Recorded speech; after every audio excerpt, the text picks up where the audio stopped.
கோளும் ஒன்றாய் காண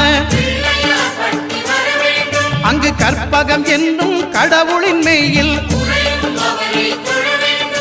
சூரியன் முதலாய் 9 கிரகமும் பலவித குணங்களை கொண்டிருக்கும் எங்கள் கற்பக தருவில் அவை வரும்போது ஒன்றாய் சேர்ந்து பலனளிக்கும்.